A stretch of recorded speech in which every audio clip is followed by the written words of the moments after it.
Salut les Anacalypsiens, bienvenue dans cette nouvelle vidéo d'Anacalypsien. Alors je sais qu'en ce moment cette chaîne, elle est un peu en stand-by, il n'y a pas grand chose qui sort et c'est vrai qu'en ce moment je regarde pas beaucoup de films ou de séries télé, et j'en suis un peu désolé.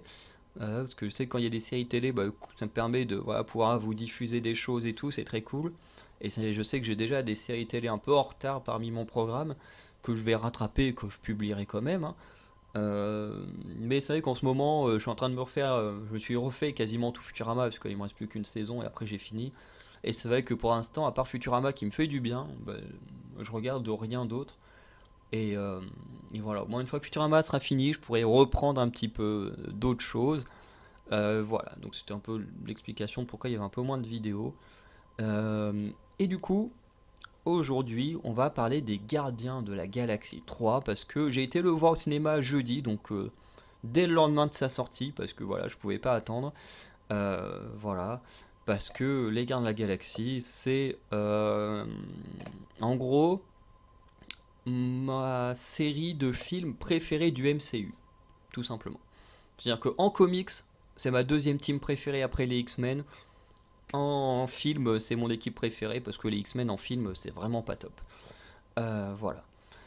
En tout cas, je vais vous parler de ce film à la fois en spoilant et sans spoiler. Donc comme d'habitude, il y aura une première partie avec mes points positifs et négatifs dans une partie non spoil. Non, oui, dans une partie non spoil. Et ensuite, mes avis positifs et négatifs dans une partie spoil. Donc voilà. Donc si vous avez déjà vu le film, allez jusqu'au bout de la vidéo. Si vous n'avez pas vu le film, arrêtez-vous à la moitié parce que je ne vais pas spécialement spoiler. Je vais juste donner des infos que moi j'ai aimé ou pas aimé par rapport à ce qu'on a vu avec les bandes annonces. Donc voilà, donc si vous avez vu les bandes annonces, les infos, ou si vous avez vu le film de Noël également, voilà, les infos vous les avez déjà. Si vous n'avez pas vu le film de Noël et si vous n'avez pas vu les bandes annonces, un conseil, ne regardez pas cette vidéo tout de suite. Revenez la voir une fois que vous avez vu le film ou que vous avez vu la bande annonce et le film de Noël. Et sinon, si vous en avez rien à faire d'être spoilé ou quoi que ce soit, comme moi c'est mon cas perso, des fois je regarde des vidéos de films, voilà. Et après ça me donne même encore plus envie de voir les films des fois quand je me fais un peu spoiler certains détails plus que quand j'ai que la bande annonce, parce que les bandes annonces, voilà, ça donne pas toujours très envie de voir les films, hein. Bref. En tout cas, je vous laisse avec le générique et on regarde, enfin on va parler du film tout de suite. On commence avec la partie non spoil. Voilà, avec les points négatifs en premier. Et le premier point négatif, à mes yeux, ce sont les scènes post-génériques. Alors bien sûr, je ne vais pas détailler les scènes post-génériques, hein, franchement, ce serait salaud de ma part de le faire, mais pour être honnête avec vous, ça ne sert à rien. Vous n'avez même pas besoin d'attendre de regarder les scènes post-génériques et tout, elles sont nulles à chier. Voilà, je suis très salé, sur la scène post-générique, enfin il y en a deux, hein. Il y en a une, vous savez, t'as toujours le générique, le tout premier générique, comme dans tous les films un peu Marvel, où il y a toujours un premier générique très coloré, avec des images ou des choses comme ça, ou avec les noms qui apparaissent en gros et tout, enfin bref. Et il y a toujours une scène post-générique juste après celui-là, et il y a toujours une scène post-générique à la toute fin, après le générique classique, en noir et blanc, enfin bref. En tout cas, les deux ne servent à rien. Honnêtement, les deux ne servent à rien. Ne teasent absolument rien de la suite. Globalement, hein, voilà, ça tease pas grand chose de dingue. Franchement, j'ai été très déçu des scènes post-génériques et j'ai envie de dire que depuis quelques années, en fait, les scènes post-génériques sont hyper décevantes, hein. C'est pas que le Gardien de la Galaxie 3, mais la plupart des scènes post-génériques en général sont décevantes. Je veux dire, quand on regarde, je pense à Shang-Chi que j'ai revu il y a pas longtemps parce que j'aime bien ce film, les scènes post-génériques, elles sont nulles, elles sont vraiment nulles. Je pense à Ant-Man 3 que j'ai vu récemment, je ferai une petite vidéo dessus, voilà, parce que c'était tellement mauvais que j'ai pas eu le courage de faire une vidéo juste après, mais bon, je le re-regarderai, je prendrai des notes et je vous ferai une petite vidéo dessus parce que normalement il fait partie de ma liste. Mais pareil, les scènes post-génériques d'Ant-Man 3, elles sont vraiment nulles. Enfin bref, là, les scènes post-génériques sont nulles. Enfin, c'est pas comme de genre à l'époque du début de MCU ou même jusqu'à une certaine période où les scènes post-génériques étaient là pour teaser des choses, pour donner envie de voir les prochains films, là, non, c'est juste nul, ça sert à rien. Franchement, prenez pas la peine d'attendre 5 minutes la fin du générique pour voir ce qu'il y a, hein, parce que franchement, je vous dis, vous allez être déçus. Vous allez rager parce que les scènes post-génériques ne servent plus à rien. Voilà, je vous le dis tout de suite, les scènes post-génériques ne servent plus à rien. Je les détaille pas parce que ce serait salaud pour ceux qui veulent quand même les voir, mais honnêtement, vous n'avez pas besoin de les voir, ça sert à rien.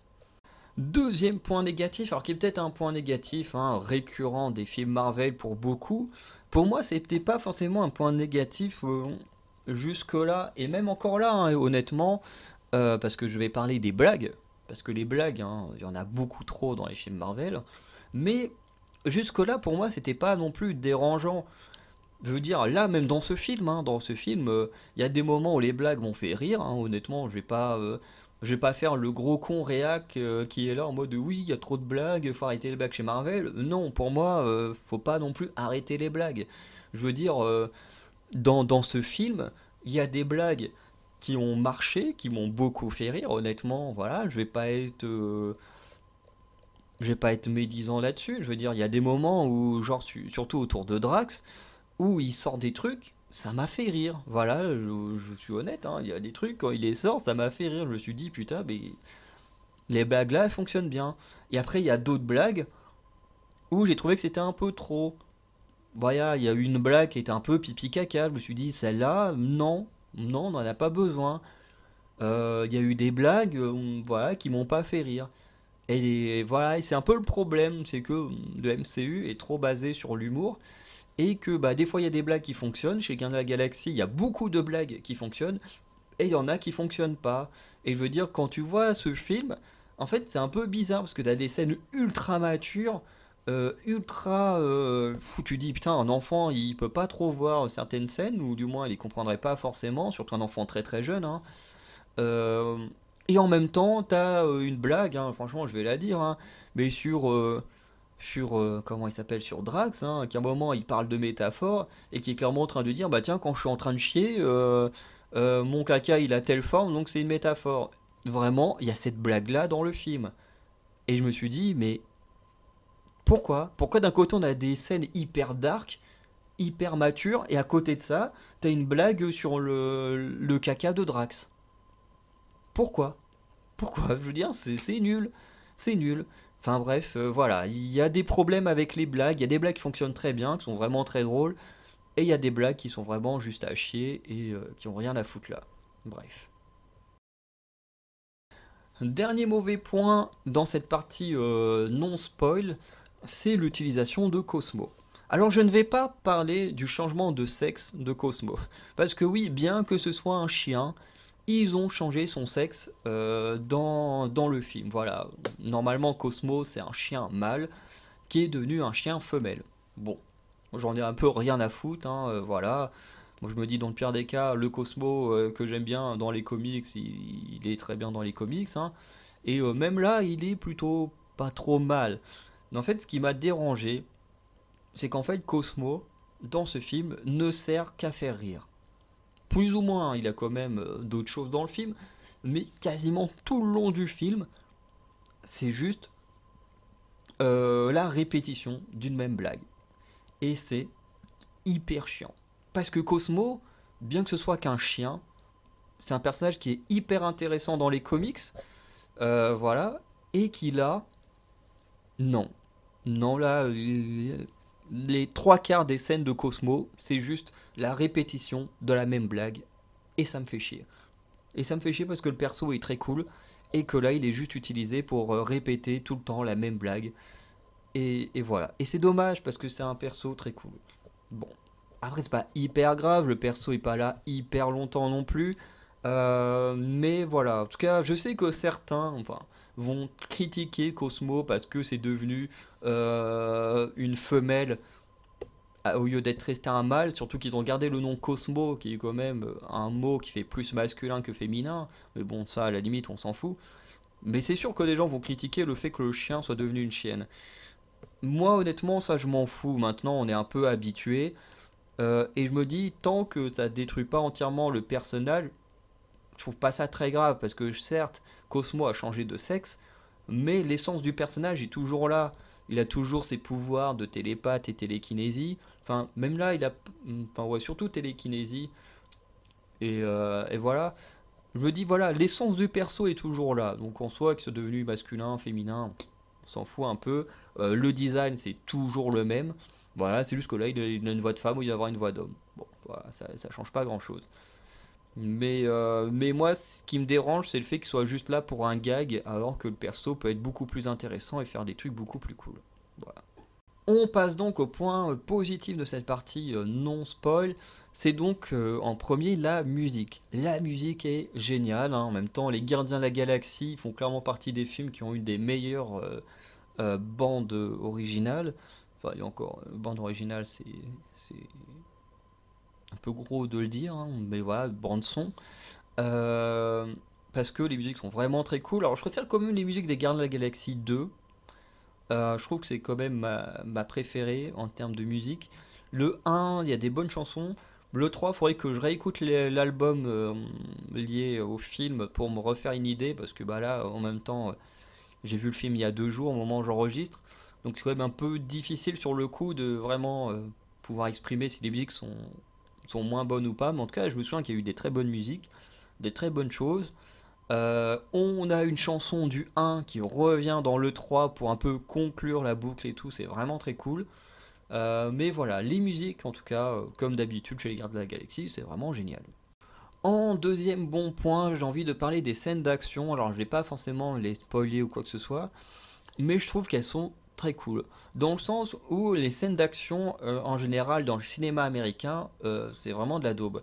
Parce que les scènes d'action dans les films américains, comme c'est des cascadeurs les trois quarts du temps qui font les scènes, du coup, t'as des coupages absolument partout, ça fait très très faux, hein, voilà, j'aime bien les films d'action américains, mais dès qu'on est sur de la baston ou des machins, comme ça fait hyper faux, c'est pas forcément hyper agréable à regarder. Et là, franchement, le film, ouais, il est plutôt sympa. Voilà, c'est plutôt cool. Et surtout, ce que j'ai aimé, c'est la caméra. Ce que je veux dire, c'est que souvent la caméra est très fixe dans les scènes d'action, même si ça tend à évoluer. En tout cas, chez Marvel, la caméra elle bouge pas beaucoup dans les scènes d'action, alors que là, elle bouge tout le temps, elle suit les mouvements. Genre, si un personnage il roule par terre, la caméra va rouler entre guillemets avec. Si un perso il glisse, la caméra va glisser avec, ou des choses comme ça. Enfin bref, il y a pas mal de moments de scènes d'action où la caméra suit le mouvement des persos et c'est hyper cool. Pour ceux qui regardent les films en 4DX et tout, ça doit être génial parce que du coup, tu as le siège qui bouge dans tous les sens, qui suit les mouvements de l'action, ça doit être vraiment très très stylé à voir. En tout cas, moi j'ai adoré regarder les scènes d'action de ce film parce que voilà, j'aime bien quand la caméra est un peu mouvante et qu'elle reste pas juste fixe pendant une baston. Le dernier bon point que je vais prononcer, c'est Gamora. Gamora, c'est vraiment un très bon point dans ce film, sans forcément trop spoiler, mais on a bien vu dans la bande-annonce que Gamora allait réapparaître, qu'elle allait être liée à l'aventure des gardiens, on ne sait pas trop comment, enfin moi je le sais, mais pour ceux qui n'ont pas vu le film, vous ne savez pas vraiment comment. Et ce que je trouve cool, c'est que ils ont pas été comment dire cucu ou ils ont pas cherché à absolument faire plaisir aux fans en nous remettant la Gamora qu'on connaît et qu'on aime tous. Là, on a une Gamora qui est totalement différente puisque avec la mort de Thanos, du coup, cette nouvelle Gamora s'est construit un nouveau groupe, une nouvelle famille, tout ça, et du coup est très très différente. Et du coup, elle a plus le même rapport à Star-Lord. Et ça, c'est vrai que les blagues au niveau de Star-Lord, des fois, c'était un peu lourd, qui passe son temps à se répéter, comme on le voit dans la bande-annonce, en mode oui, j'étais amoureux d'elle, machin, on était très amoureux, et puis elle est morte. Et puis là, elle est revenue, mais c'est plus la même, machin. Cette blague-là, elle revient plusieurs fois dans le film, c'est un peu lourd, honnêtement. Mais bon. Mais en tout cas, cette nouvelle Gamora, elle est hyper cool. Et on a une belle évolution du personnage, voilà. Et qui en même temps est très différent de celui qu'on a connu dans les Gardiens de la Galaxie 1, 2, Infinity War. Et franchement, j'ai beaucoup aimé ce qu'on a vu de cette nouvelle Gamora. Et je pense que vous pouvez également aimer parce que franchement, ça dénote énormément avec ce qu'on connaît d'avant. Et c'est vraiment génial. Bon, après ce petit point positif, on va passer au point négatif, mais de la partie spoil. Donc je vais mettre un petit bandeau comme d'habitude, mais je le répète encore une fois, on est dans la partie spoil. Donc si vous n'avez pas vu le film et que vous ne voulez pas être spoilé, partez maintenant. Partez maintenant, je vous laisse quelques secondes, hein, le temps de vous laisser partir. Voilà, parce que je ne serai pas responsable, hein, de ceux qui sont fait spoiler, qui ne seront pas contents. Parce que je le répète pour la troisième fois, on est dans la partie spoil. Donc techniquement, là, vous avez clairement eu le temps de partir. Bref, ce premier point négatif, c'est le combat final qui est décevant. Le combat final, alors je parle pas de toute la scène finale parce qu'elle est assez cool en soi, mais je parle bien du combat final contre le maître de l'évolution qui est très décevante. Puisque le mec il se ramène sur Rocket, il le balade un peu partout, et puis il y a tous les gardiens qui arrivent, tout le monde met un coup au maître de l'évolution, et hop, le mec plus ou moins vaincu hyper facilement, alors qu'il a eu des scènes très badass où il semblait hyper puissant, et là il se fait casser la gueule en 3 secondes, et puis voilà, on n'en parle plus, le mec va crever dans l'explosion de son vaisseau, et voilà. Bref, j'ai trouvé que c'était un final assez décevant au vu de la présentation du méchant qu'on nous avait mis sous le nez. Et voilà, et ça, je trouve ça un peu dommage. Un autre point, et qui est du coup le deuxième point négatif de cette vidéo, c'est le fait qu'il n'y ait pas de mort. Et je parle bien de mort parmi les gardiens. Je veux dire, la bande-annonce semblait montrer que quelqu'un allait mourir. On pouvait penser à Drax à un moment donné qu'on voyait très mal en point. On pouvait penser à Rocket puisque la bande-annonce mettait pas mal en avant l'histoire de Rocket. En général, quand tu commences à taper dans les origin story d'un personnage, c'est que ça peut mener à sa mort. On voyait un moment également Peter Quill dans les bras des gardiens, mal en point également. On pouvait se dire, putain, il y a pas mal de gens qui peuvent mourir dans ce film. Et au final, bah, ce qui est assez décevant, c'est que personne ne meurt. Alors certes, il y a des persos qui vont mourir, mais uniquement dans les flashbacks liés à Rocket. Ce qui veut dire que dans le présent, personne ne meurt. Et je trouve ça un peu dommage. Enfin, si, il y a des persos qui meurent, mais je veux dire, c'est des persos dont on en a un peu rien à foutre, quoi. Et je trouve ça dommage. J'aurais tellement aimé que pour conclure cette trilogie, que des persos meurent. J'aurais beaucoup aimé que Rocket ou Star-Lord, ou même Drax meurent, parce qu'on sait que Drax ne veut pas revenir prendre le rôle. Et là, à la fin, il est en mode, bah oui, bah allez, Nebula, je viens gérer la ville avec toi. Alors que l'acteur ne veut plus jouer le rôle. Alors voilà, c'est un peu incompréhensible. Moi, je l'aurais tué en sachant que voilà, l'acteur il veut pas revenir jouer le rôle, bah on tue son perso et comme ça on est sûr que le personnage ne peut pas être réutilisable. Moi, c'est ce que j'aurais fait. On sait que Star-Lord va revenir, on voit dans la scène post-générique un peu la nouvelle monture des Gardiens de la Galaxie, bref. Mais je trouve ça dommage qu'il n'y ait pas de mort parce que honnêtement, j'ai pleuré une fois dans le film, quand même, parce qu'il y a quand même des scènes qui sont hyper tristes et tout. En termes d'émotion, c'est un bon film.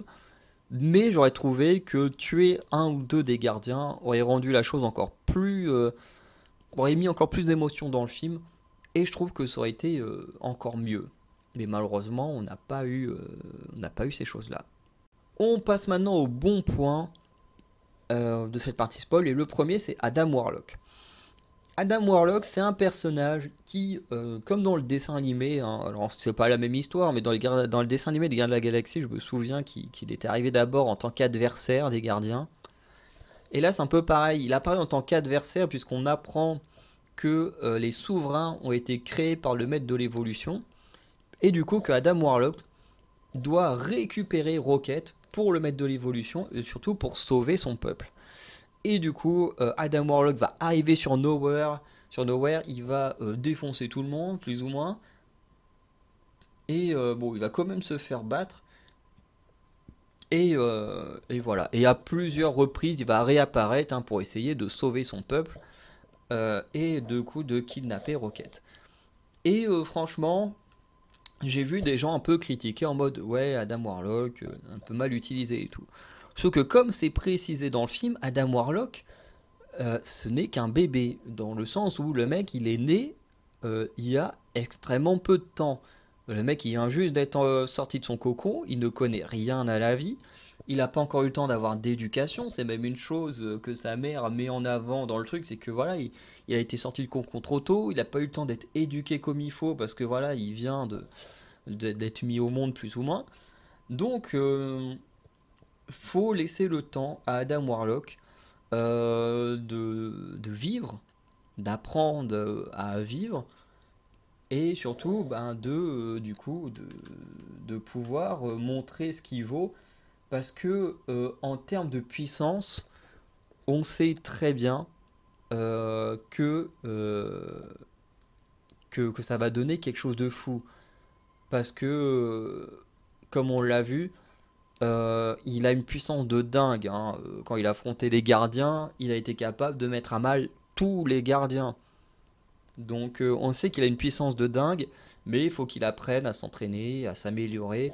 Et plus tard, puisque Adam Warlock fait partie de la nouvelle monture des gardiens, on verra bien que le mec bien entraîné, bien éduqué, il pourra faire des trucs de dingue. Et j'en suis certain qu'Adam Warlock peut devenir un super personnage au sein des gardiens.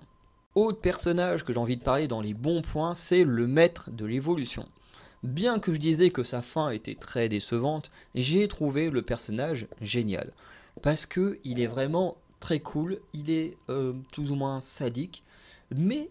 Et c'est un truc que Star-Lord, à un moment, il va lui mettre un ton genre mode oui, tu n'es qu'un autre méchant qui veut dominer le monde, et ce qui répond est hyper cool et intelligent, c'est que comme il dit, je ne suis pas là pour dominer le monde, je veux juste améliorer le monde. Je trouve que le monde a beaucoup de défauts, et ben moi je veux l'améliorer, je veux créer l'être parfait. Et en fait c'est tout son objectif pendant tout le film en fait, et même toute sa vie, c'est d'avoir voulu créer les êtres parfaits. Il a créé les souverains en pensant que les souverains allaient être des créatures parfaites. Il a créé les créatures là que les gardiens combattent au tout début de Gardiens de la Galaxie 2 en pensant que ce seraient des créatures parfaites. Voilà, il a créé Rocket et tout afin de mener à la créature parfaite également. En fait, ça a toujours été son objectif. Et ce qui est génial, c'est qu'au final, il va se perdre dans son objectif à cause de Rocket. Puisqu'en fait, avec Rocket, il ne s'est pas rendu compte qu'il avait créé la créature parfaite. Parce que ce qu'il veut, c'est une créature comme Rocket, mais sans le côté tout détruit de Rocket, hein. Physiquement, lui, il veut une créature qui soit parfaite physiquement, qui soit parfaite intellectuellement, mais il n'a jamais réussi à obtenir les deux en même temps. Ou du moins, c'est ce qu'il pense, parce qu'il veut absolument la perfection. Et pour lui, bah, son objectif, c'est de récupérer le cerveau de Rocket afin de l'étudier pour avoir les mêmes choses dans le cerveau de Rocket que dans ses nouvelles créations. Et en fait, il va tellement être dans une obsession de ça, bah, qu'en fait, il va se perdre. Il va totalement se perdre dans son obsession à trop vouloir attraper Rocket, ce qui va énormément le mettre à mal. Et chose intéressante, c'est que dans tous les films en général, les méchants restent méchants.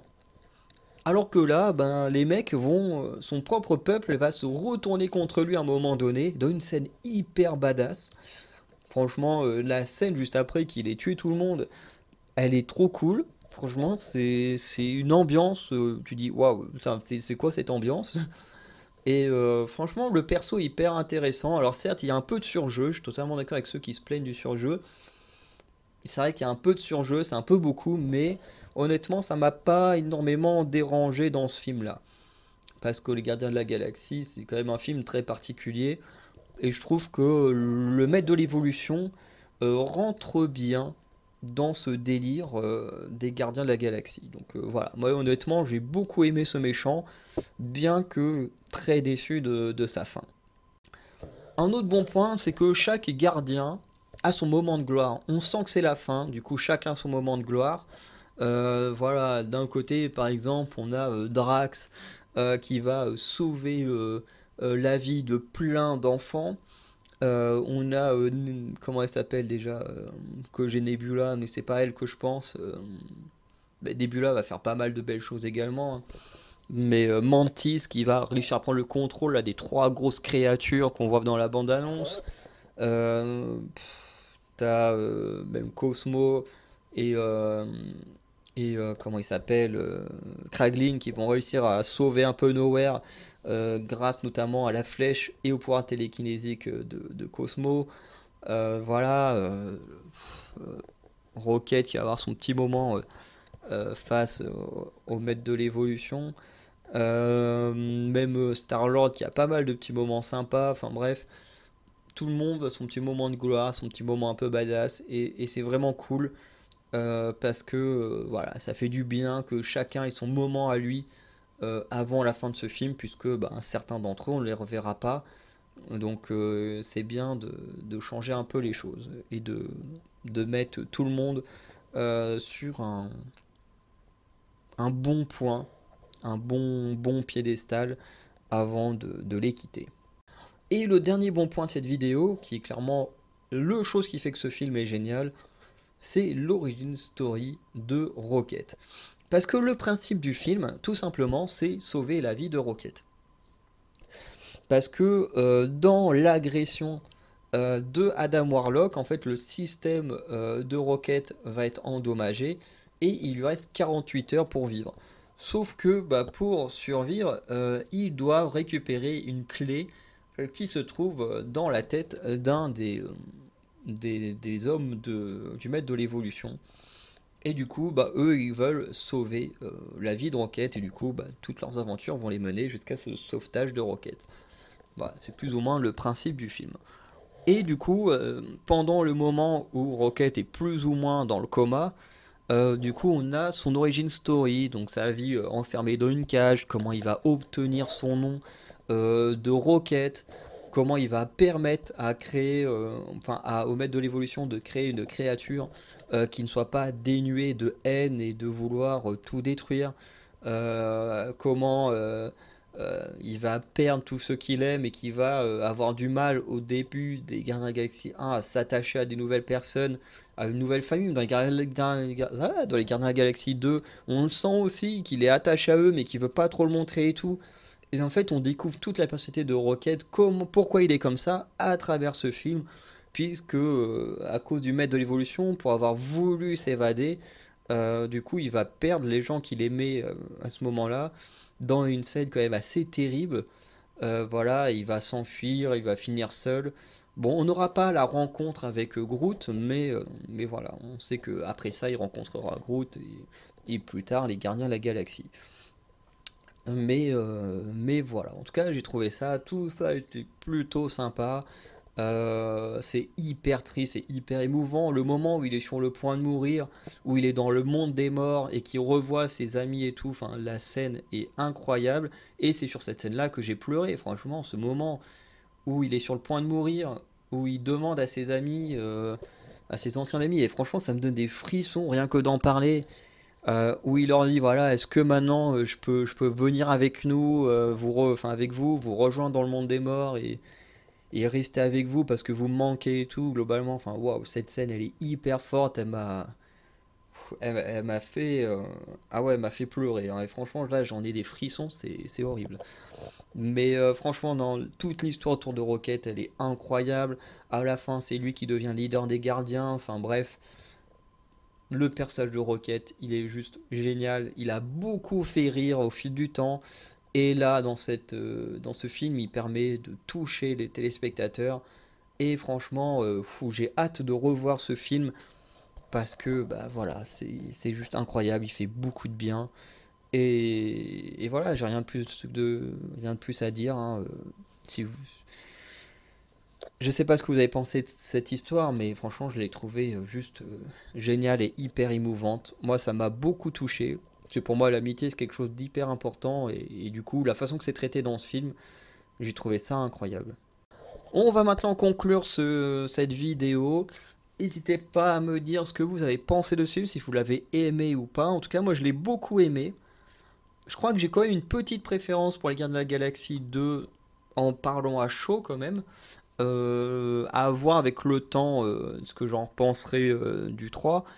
Mais pour l'instant, j'ai trouvé génial, mais j'ai quand même une petite préférence pour le 2. Voilà, même si les thématiques du 2 et du 3 sont parmi celles qui m'ont le plus touché dans les Gardiens de la Galaxie. Enfin, dans le MCU en général. Mais de toute façon, Gardiens de la Galaxie, c'est quand même la série qui m'a le plus touché, parce qu'il touchait des thématiques très précises qui étaient vraiment importantes pour moi. En tout cas, j'ai adoré. Dites-moi ce que vous en avez pensé. Et sinon, bah, on se dit à très bientôt pour de nouvelles vidéos. Voilà. Euh, je ferai en sorte de ressortir un peu plus de vidéos prochainement. Voilà, de toute façon là j'ai bientôt fini de rendre mes devoirs. Mon petit boulot que j'ai actuellement il est bientôt fini. Il me reste une petite semaine avant de reprendre un nouveau boulot dans un mois et demi. Donc j'aurai eu un petit temps de pause. Donc je pourrai vous refaire un peu plus de vidéos. Voilà. Et voilà, je n'ai pas plus de choses à dire. Je vous dis à très bientôt. Passez une bonne journée, une bonne soirée. N'hésitez pas à aller checker l'onglet communauté pour voir les vidéos sorties durant la semaine. Et je vous dis à très bientôt. Ciao.